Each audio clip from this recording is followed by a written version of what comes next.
ሰላም ሰላም ውድ ቻናል ቤተሰቦቼ እንዴት ናችሁልኝ? እኔ ደህና ነኝ እግዚአብሔር ይመስገን። ዛሬ አብረን የምንሰራው ሩዝ መንዲ በዶሮ አብረን እንሰራለን።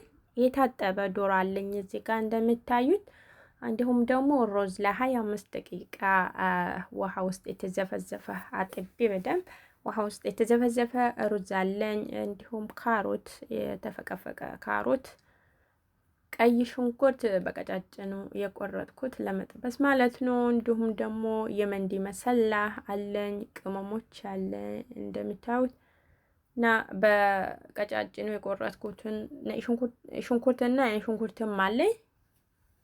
እና መንዲ ለመስራት እንግዲህ እንደ ቤቱ እንደ አገሩ ይለያያል። ስሙ አንድ ነው፣ ግን እንደ ቤት እንደ አገሩ በጣም ይለያያል ማለት ነው።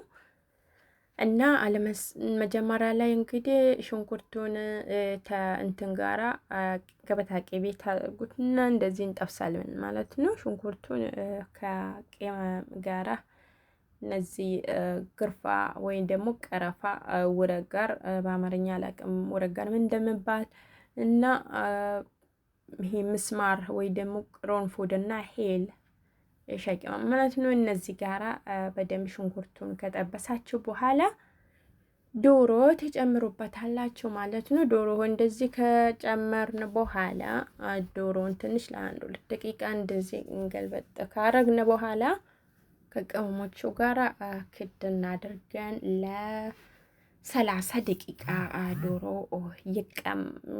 ይበስላል ማለት ነው። በመሃል ዶሮውን እያያችሁ እንትን እንዳይልባችሁ ብዙ መብሰል የለበትም። ለምን በኋላ ደግሞ ፎርን ውስጥ ስለምናደርግ ማለት ነው። እንትን ካለ በደንብ ቀይ ከሆነ እንትን ይላል፣ ይበጣጠሳል። የዚህ ሀገር ዶሮ እንትን ይላል።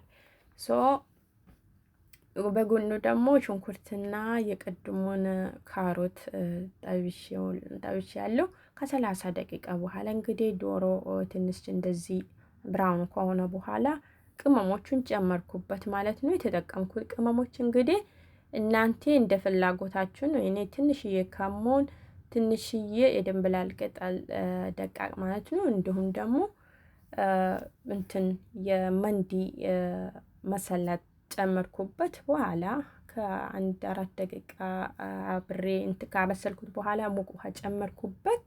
ከዛን ከድኜ ለ20 ደቂቃ አበስላለሁ። ጋዙን ቀነስ አድርጌ ማለት ነው። ከዛን ከ20 ደቂቃ በኋላ ደግሞ የውስጡ እንትን ዶሮውን አንስቼ ዶሮ እንግዲህ ሌላ ቦታ በከለር ፉድ ከለር ቀብተን እንትን እንላለን። እኔ ግን ፉድ ከለር አልተጠቀምኩም፣ ለጤናም ጥሩ አይደለም ስለሚሉት እዚህ አይወዱም። እኔ ዝም ብዬው ነው እንደዛው እንትን ያልኩት ብራውንን እስከሚሆን ድረስ በፎርን ወይ ደግሞ በጋዝ ላይ እንትን የምታደርጉት ማለት ነው። ከዛ ሩዝ ጨመርኩበት።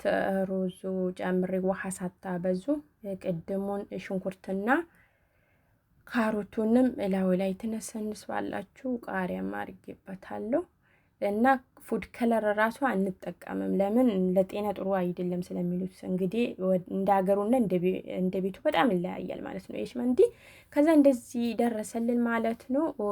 ከዚህም በኋላ እንትን ማድረግ ነበረብኝ። ፋሃም እዚህ አይወዱም። አሁንም ፋሃም ጥሩ አይደለም ስለሚሉት እንግዲህ እዚህ አይበሉም። ፋሃም እናድርግም። በዚህ መልኩ ነው እንሰራ ማለት ነው። በጣም ቀላል ነው እና ቪዲዮዬን ላይክ ሼር ማድረጋችሁ አትርሱ። አበረታቱኝ። በሌላ ጊዜ እስከምንገናኝ መልካም ጊዜ ይሁንላችሁ።